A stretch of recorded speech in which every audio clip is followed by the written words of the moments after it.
주야로 묵상. 오늘은 마가복음 5장 1절에서부터 8절까지의 말씀입니다. 우리가 2주간에 걸쳐서 지금 거라사인의 지방, 귀신 들린 자, 이 부분을 이제 같이 나누게 될 텐데요. 오늘은 첫 번째 시간입니다. 1절부터 8절까지의 내용을 먼저 좀 간단히 한번 살펴보겠습니다. 먼저 이제 어제 내용이 좀 기억이 나나요? 예수님이 제자들과 함께 건너편으로 건너가자 이렇게 말씀하시죠. 그래서 배를 타고 바다 건너편으로 건너서 온 지역이 거라사인의 지방이라는 곳인 거예요. 근데 배에서 내리자마자 귀신 들린 사람이 등장합니다. 그런데 표현을 보니까 더러운 귀신 들린 사람이라고 이렇게 말을 하네요. 그래서 왜 그러냐 보았더니 그가 무덤 사이에서 나오는 거예요. 그러니까 귀신 들린 자라고 할 때 이 귀신 들린 사람은 이 죄인의 비참함을 가장 적나라하게 보여주는 그런 영적인 의미를 담고 있어요. 실제로 사람이 귀신 들리면 정상적인 삶을 살아갈 수가 없죠. 정상적이지 않는 삶이 마치 정상적인 것처럼 살아가는 것. 예를 들어서 무덤 사이에서 사는 것. 3절에 보니 그 사람은 무덤 사이에 거처하는데, 그러니까 무덤 사이에서 거하는 거예요. 살고 있는 거예요. 이게 정상적이지 않죠. 더군다나 또 왜 무덤입니까? 무덤은 뭡니까? 시체를 묻는 곳이잖아요. 죽음이 있는 곳이라는 거예요. 그러니까 지금 귀신 들린 사람의 삶 자체는 정상적이지가 않은 거죠. 굉장히 비참한 거예요. 결국 이런 비참함, 정상적이지 않는 삶, 이걸 이제 보여주는 것. 이건 영적인 의미지만 실제로 이건 다 죄인의 이야기이기도 한 거죠. 이제는 아무도 그를 쇠사슬로 맬 수 없게 되었으니, 이 정도 되니까 사람들이 어떻게든 그 귀신 들린 사람을 묶어두는 거예요. 왜냐하면 이렇게 무덤 사이에서 거하는 것도 문제죠. 또 귀신 들렸기 때문에 또 다른 사람에 대해서 굉장히 거북스럽고 무서운 일들, 하지 말아야 할 행동들을 하게 되는 거죠. 사람들이 그를 고랑과 쇠사슬에 매였다라는 거예요. 참 이것도 보면은, 그러니까 인간이 스스로 인간의 힘으로는 끊을 수 없는 것들, 이게 쇠사슬이고 이 고랑 같은 건데요. 근데 쇠사슬을 끊고 고랑을 깨트렸다라는 거예요. 그러니까 인간의 노력으로, 인간이 아무리 그걸 묶어두려고 하고 어떻게든지 좀 제어하려고 하지만 결코 그게 되지 않는 거죠. 왜요? 그를 제어할 힘이 없는 거예요.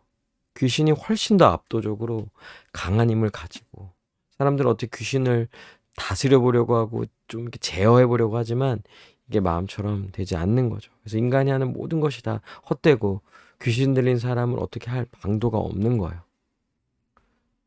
5절 보세요. 밤낮 무덤 사이에서나 산에서나 늘 소리 지르며 돌로 자기 몸을 해치고 있었더라. 그러니까 제어할 힘이 없으니, 누구도 제어할 수 없으니 그냥 방치하는 상태로 둘 수밖에 없죠. 그러면 어떻게 합니까? 밤낮 무덤 사이, 계속 무덤 사이에 거하며, 이 자체만으로도 굉장히 비참한데 산에서나 늘 소리 지르며 돌로 자기의 몸을 해치고 있었더라. 정말 이 귀신 들린 사람의 삶이 얼마나 비참한지를 우리는 이 내용을 통해서 좀 분명히 볼 수 있을 것 같아요. 그런데 그런 죄인이고 그런 귀신 들린 자인데 그가 멀리서 예수를 보고 달려와 절합니다. 그리고 큰 소리로 부르짖어 이르되 지극히 높으신 하나님의 아들 예수여. 여기까지만 봐도 6절에서 달려와 절하는 것도 그렇고요. 또 7절에 큰 소리로 부르짖어 이르되 지극히 높으신 하나님의 아들 예수여. 이런 표현을 보면 귀신은 예수님이 누군지 안다는 거야. 7절에도 말하죠. 지극히 높으신 하나님의 아들. 귀신이 예수님을 알아보는 거예요. 귀신 들린 자가 직접 말하기보다는 귀신, 그 안에 있는 역사하는 귀신이 예수님을 알아보고, 그래서 나와 당신이 무슨 상관이 있나이까 오나건대 하나님 앞에 맹세하고 나를 괴롭히지 마옵소서 하니 라고 말하며 지금 사단이 굉장히 두려워하고 있는, 귀신 들린 귀신이 굉장히 공포스러워하는 거죠. 왜입니까? 결국은 자기 운명을 아는 거예요. 자기의 운명, 즉 예수님이 이 땅에 오심으로 사단이, 또 이 더러운 귀신들이 완전히 괴멸당할 것이라는 것, 결국 그렇게 될 것이라는 것을 이 귀신은 알고 있는 거죠. 그리고 예수님을 알아봤어요. 물론 귀신이 예수님을 알아본다고 해서 정말 그 하나님대로 살아갑니까? 아니죠. 귀신은 그렇지 않아요. 예수님은 알아볼지언정 그렇다고 해서 예수님의 뜻대로 그 말씀에 따라 순종하며 살아가지는 않는 거죠. 8절에 예수님 분명히 말씀하십니다. 이는 예수께서 이미 그에게 이르시기를 더러운 귀신아 그 사람에게서 나오라 하셨습니다. 아마 예수님은 이미 이 더러운 귀신 들린 사람을 보았고 귀신을 내쫓아 주신 것 같아요. 근데 그리고 난 이후에 이제 더 어떤 상황 속에서 판단하기는 이제 귀신 들린 자가 예수님 앞에서 이제 그 이야기를 듣고 정말 벌벌벌 떨면서 그 권세를 거부할 수 없으니 7절에 불쌍한 듯 그렇게 괴롭히지 말아달라고 이렇게 간청하는 듯한 이런 표현들.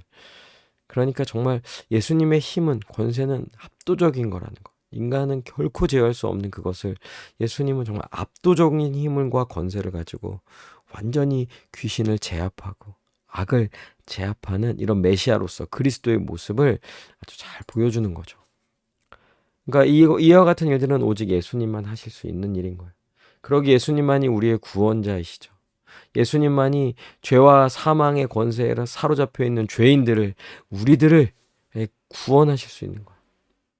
인간은 이 죄인은 결코 자기 스스로를 구원할 수가 없습니다. 그러니까 이것은 정말 비참한 죄인의 가장 극명한 모습이죠. 자기를 자기 스스로 구원할 수가 없는 거예요.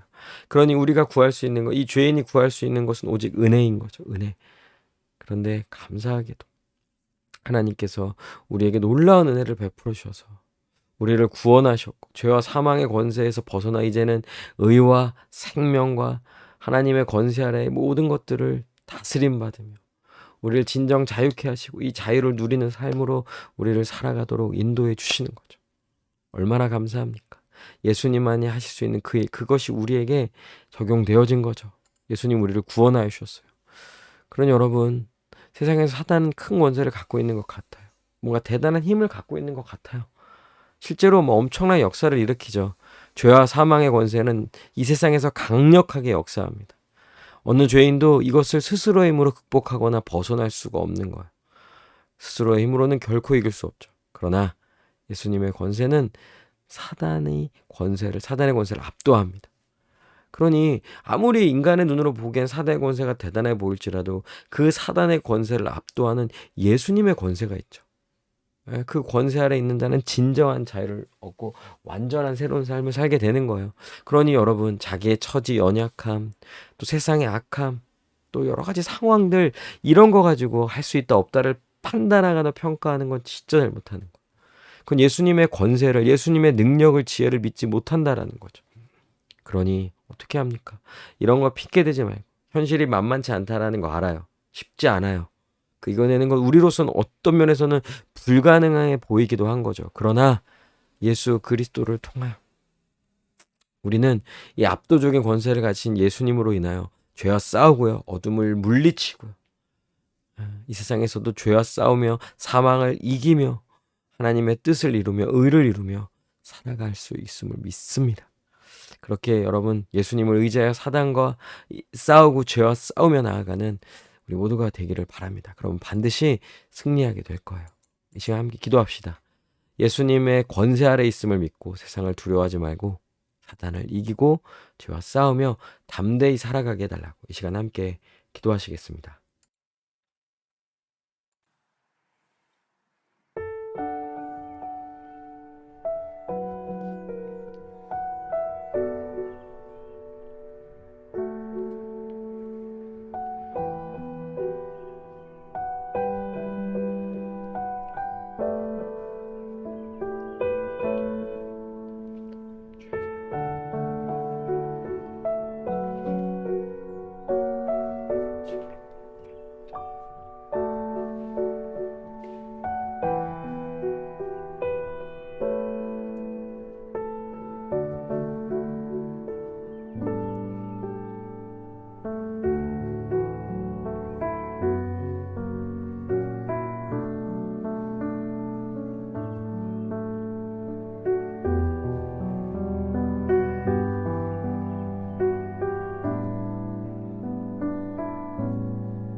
기도합니다.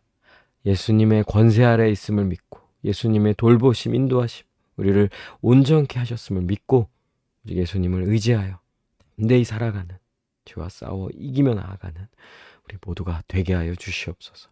감사드리며 예수님의 이름으로 기도합니다. 아멘.